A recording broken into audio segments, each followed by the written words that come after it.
Computer science videos here today to show you guys in tutorial 11 how to add a profile photo to your account on Twitter using a computer.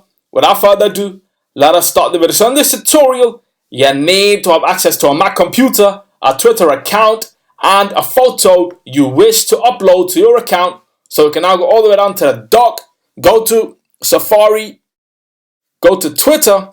Make sure you're signed into the account, go to your profile, and then go to edit profile, and now click on the plus sign within a camera to change or update your photo.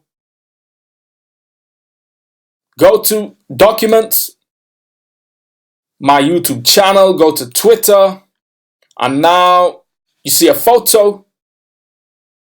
Click on this photo. Choose. We can increase the size or decrease the size or leave it the way it is. Apply.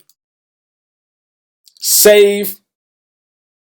And now we have updated, changed, added a profile photo to the Twitter account.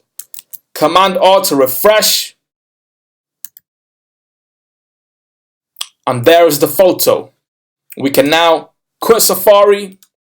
That's it for this video. I'll see you guys in my next tutorial. Thanks for now.